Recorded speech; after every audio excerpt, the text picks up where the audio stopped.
पोखरामा बर्ड फ्लूको संक्रमण भेटियो। संक्रमित क्षेत्र निर्धारण गरी ओसार पसारमा रोक। कांग्रेस सभापति देउवाले पार्टीमा एकलौटी गर्न खोजेको पौडेल खेमाको आरोप। विधि अनुसार चलाउन लिखित ध्यानाकर्षण गराइने। क्याम्पसहरूमा तालाबन्दीका कारण सोभियो निर्वाचनको मनोनयन दर्ता प्रभावित। 18 गतेको निर्वाचन नै अनिश्चित हुने संकेत। ट्रम्प प्रशासनको नयाँ नीतिका कारण अमेरिका र मेक्सिको बीच कूटनीतिक द्वन्द्व चर्कियो।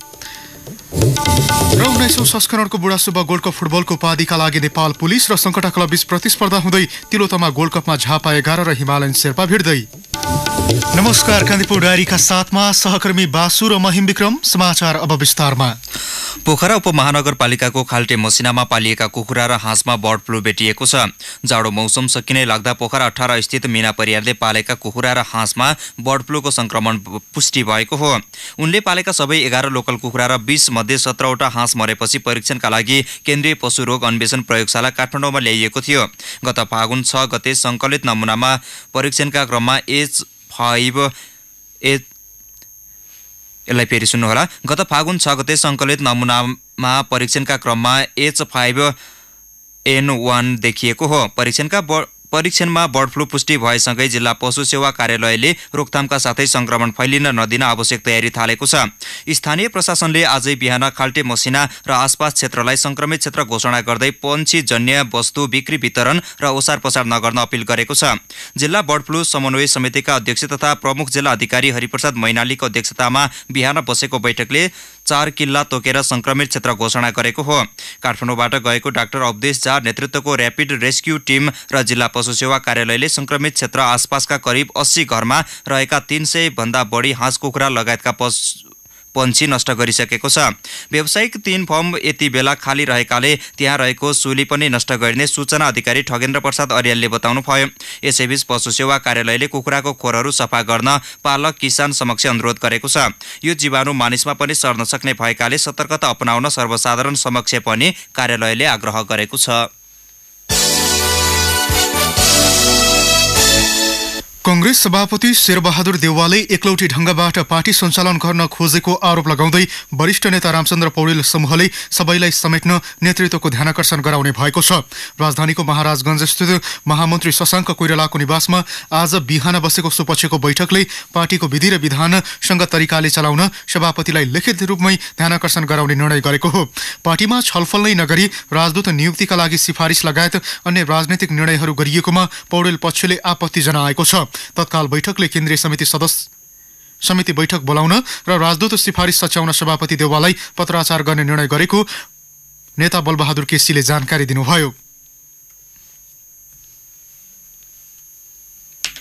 विद्यार्थी युनियनको निर्वाचनको कुरो छ, दलितको अधिवेशनको छ, किसान संघको छ। अब यसमा चाहिँ एकलौटी हिसाबले काम भएको हुनाले यसलाई चाहिँ विधि र प्रक्रियामा र विधानतन्त्र अगाडि बढाउनका निम्ति र राजदूत त्यसपछि प्रहरीको प्रमुख र अदालतका न्यायाधीशहरूको नियुक्ति यी सबै विषयलाई र अब यो संविधान संशोधनको विषयमा चाहिँ गरेर अब अहिलेसम्म चाहिँ सभापतिले यो बैठक नबोलाएको हुनाले अब कार्य समितिको बैठक बसेर छलफल गर्नका निम्ति लिखितै सभापतिलाई दिने भनेर रामचन्द्रजीको जिम्मा छ। आज रामचन्द्रजीले लिखितै सभापतिलाई दिनुहुन्छ।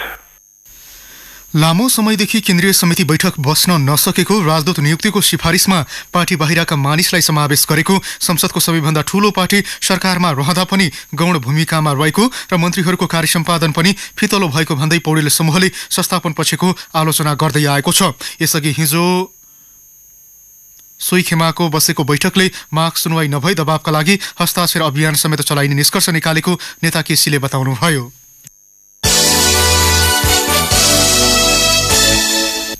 स्वतन्त्र विद्यार्थी युनियन सोभियो निर्वाचनको मनोनयन दर्ता प्रक्रिया प्रभावित भएको छ। विभिन्न विद्यार्थी संगठनले मुलुकभरका अधिकांश क्याम्पसमा तालाबन्दी गरेपछि आजका लागि तय भएको उम्मेदवारी दर्ता कार्यक्रम प्रभावित भएको हो। तालाबन्दीका कारण आगामी 18 गतेका लागि तय गरिएको सोभियो निर्वाचन अनिश्चित बनेको छ। कांग्रेस विद्यार्थी संगठन नेविसंघ नयाँ शक्ति र मधेस केन्द्रीय दलका विद्यार्थी संगठनले तालाबन्दी गरेपछि काठमाडौँ उपत्यकाका अधिकांश क्याम्पस र मुलुकका विभिन्न क्याम्पसमा मनोनयन दर्ता हुन सकेको छैन। संशोधित कार्यतालिका अनुसार आज प्रत्यक्षतर्फ तर्फ मनोनयन दर्ता गर्ने र समानुपातिक तर्फको सिलबन्दी नामावली विद्यार्थी संगठनहरूले निर्वाचन समितिमा बुझाउनु पर्नेछ। बिहान 10 देखि 3 बजेसम्म दुवैतर्फ उम्मेदवारी दिने र साँझ 5 बजे प्रत्यक्षतर्फको उम्मेदवारको नामावली प्रकाशन गर्ने कार्यतालिका रहेको थियो। काठमाडौँका Pashupati campus, Trichandra, Shankardev Vishwabhasha, public youth र त्रिवी लगायतका क्याम्पसमा गरिएको तालाबन्दीका कारण मनोनयन दर्ता प्रक्रिया प्रभावित भएको छ। यस्तै मधेसी मोर्चा निकट विद्यार्थी संगठनले विराटनगर स्थित महेन्द्र मोरङ बहुमुखी क्याम्पस, स्नातकोत्तर क्याम्पस, नर्सिङ क्याम्पसमा र नवलपरासीको बेलाटारी क्याम्पसमा तालाबन्दी गरेका हुन्। तत्कालीन अवस्थामा निर्वाचन गर्न उचित नभएको भन्दै उनीहरूले निर्वाचन प्रक्रिया रोक्नुपर्ने माग गरेका छन्। नवलपरासीकै कुमारवर्ती बहुमुखी क्याम्पसमा विभिन्न विद्यार्थी संगठनले फर्जी विद्यार्थी भर्ना गरिएको र विद्यार्थीलाई मताधिकारबाट वञ्चित गरिएको भन्दै तालाबन्दी गरेका छन्। समयमै बजेट आए पनि यो वर्ष पनि विकास खर्च भने निकै कम भएको छ। चालु आर्थिक वर्षको 7 महिना बितिसक्दा विकास खर्च जम्मा जम्मी 18% अर्थात् 56 अर्ब 93 करोड हाराहारीमा मात्र भएको छ। विकास निर्माणका लागि सरकारले यो वर्ष 3 खर्ब 11 अर्ब रुपैयाँ बजेट विनियोजन गरेको थियो। ठूला आयोजनाहरू निर्माणमा भएको नीतिगत ढिलाइ र भूकम्पपछिको पुनर्निर्माणमा भएको सुस्तताले विकास खर्च प्रभावित भएको हो। सरकारले आगामी 5 महिनामा 62% अर्थात् 2 खर्ब 55 अर्ब रुपैयाँ खर्च गर्न बाँकी छ। समयमै बजेट आउँदा समेत आर्थिक वर्षको अन्त्यमा मात्र खर्च गर्ने पुरानो रोगले यो वर्ष पनि दोहोरिँदैछ। उपप्रधान तथा अर्थमन्त्री कृष्ण बहादुर महराले चालु आर्थिक वर्षमा 80% खर्च गर्ने लक्ष्यअनुसार काम गर्न मातहतका निकायलाई निर्देशन दिए पनि कार्यान्वयन हुन सकेको छैन। आर्थिक वर्षको अन्त्यमा मात्र खर्च गर्ने सरकारी परिपाटीले आयोजना दिगो नहुनुका साथै भ्रष्टाचार मौलाउने अर्थविदहरू बताउँछन्। राजस्व सङ्कलन भने लक्ष्यअनुसार नै भएको छ। चालु आर्थिक वर्षको पहिलो 7 महिनामा सरकारले 58% अर्थात् 3 खर्ब 31 अर्ब रुपैयाँ हाराहारीमा राजस्व सङ्कलन गर्न सफल भएको छ।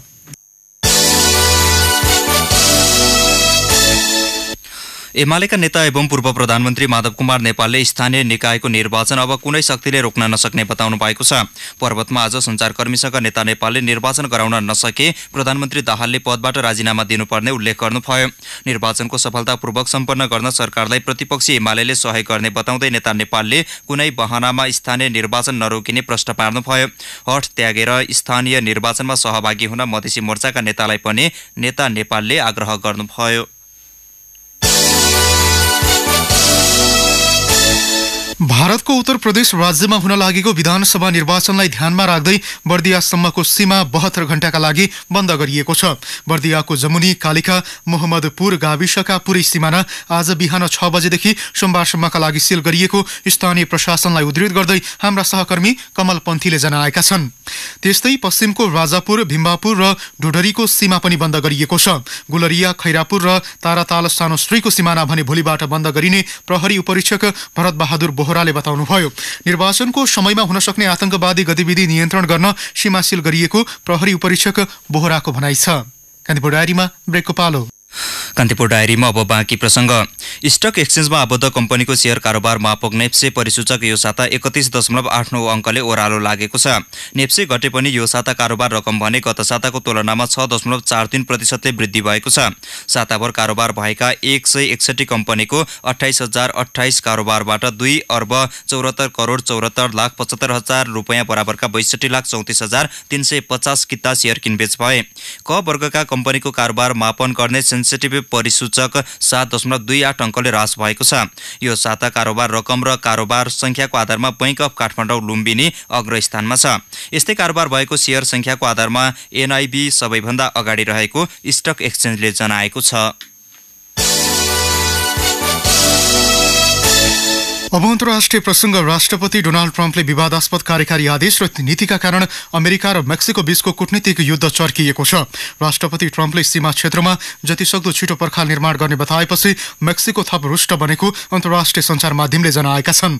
गैर कानूनी आप्रवासीलाई आफ्नो सीमा क्षेत्रमा ल्याएर छाड्ने राष्ट्रपति ट्रम्पको एकल निर्णयलाई मेक्सिकोले अस्वीकार गर्दै आएको छ। राष्ट्रपति ट्रम्पको भाषणका क्रममा गरेको विभिन्न टिप्पणीबाट रुष्ट बनेका मेक्सिकोका राष्ट्रपति एनरिके पेना नियतोले अमेरिका भ्रमण समिति स्थगित गर्नुभएको छ। राष्ट्रपति ट्रम्पले अमेरिकाको मेरील्यान्डमा भएको एक सभामा आफ्नो देशबाट खराब मानिसलाई निकाल्ने बताउनु भएको थियो। मलेसियाले उत्तर कोरियाली नेता किम जोन उनका सौतेनी भाइ किम जोन नामको हत्या प्रकरणका बारेमा सहयोग नगरेको भन्दै उत्तर कोरियाली कूटनीतिज्ञका नाममा पक्राउ पूर्जी जारी गर्ने चेतावनी दिएको छ। मलेसियाली प्रहरीलाई स्वच्छन्दपूर्वक सहयोग नगरेमा उत्तर कोरियाली कूटनीतिज्ञका नाममा पक्राउ पूर्जी जारी गर्ने चेतावनी दिएको हो। मलेसिया स्थित उत्तर कोरियाको राजदूतावासमा कार्यरत दोस्रो तहका सचिव योन क्वाङ सँग किमको हत्या बारेमा सोधपुछ गर्न खोजिए पनि असहयोग गरेको मलेसियाली प्रहरीले आरोप लगाएको छ। अब खेल प्रसंग बुढासुब्बा गोल्ड कप फुटबलको 19औं संस्करणको उपाधिका लागि आज काठमाडौँको शङ्कटा र पुलिस क्लब बीच प्रतिस्पर्धा हुँदैछ। खेल सुनसरीको धरानस्थित एनफा टेक्निकल सेन्टरमा अहिले केही बेरपछि सुरु हुनेछ। शङ्कटाले अग्नि रूपन्देही 11 र पुलिसले आयोजक क्लबलाई हराउँदै उपाधि भिडन्त पक्का गरेका हुन्। सिजनको पहिलो उपाधिका रूपमा सिमरा गोल्ड कप जितेको शङ्कटा क्लब मोफसलको अर्को प्रतिष्ठित प्रतियोगिताको उपाधि नजिक छ। बुढासुब्बा गोल्ड कपको सर्वाधिक सफल क्लब पुलिस घरेलु फुटबलमा उपाधिको खडेरी तोड्ने योजनामा छ। पुलिसले बुढासुब्बा गोल्ड कपको उपाधि 4 पटक जितेको छ। 2 विदेशी सहित 10 टोली सहभागी प्रतियोगिताको विजेताले 5 लाख र उपविजेताले 2.5 लाख रुपैयाँ प्राप्त गर्नेछन्। यसैबीच रूपन्देहीमा जारी 19औं संस्करणको तिलोतमा गोल्ड कप फुटबलको पहिलो क्वार्टर फाइनलमा अहिले रम्पम झापा 11 र हिमालयन शेर्पा क्लब बीच प्रतिस्पर्धा हुँदैछ। खेल बुटोलस्थित एन्फा टेक्निकल सेन्टरमा अहिले केही बेरपछि सुरु हुनेछ। यसअघि हिजो भएको खेलमा पाहुना टोली युनाइटेड सिक्किम फुटबल क्लबलाई 7-0 गोल अन्तरले पराजित गर्दै विभागीय टोली आर्मी प्रतियोगिताको अन्तिम 8मा प्रवेश गरेको थियो।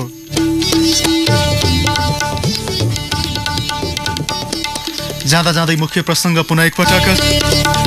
पोखरामा बर्ड फ्लूको संक्रमण भेटियो। संक्रमित क्षेत्र निर्धारण गरी ओसार पसारमा रोक। कांग्रेस सभापति देउवाले पार्टीमा एकलौटी गर्न खोजेको पौडेल खेमाको आरोप विधि अनुसार चलाउन लिखित ध्यानकर्षण गराइने। क्याम्पसहरूमा तालाबन्दीका कारण सोभियु निर्वाचनको मनोनयन दर्ता प्रभावित। 18 गतेको निर्वाचन नै अनिश्चित हुने संकेत।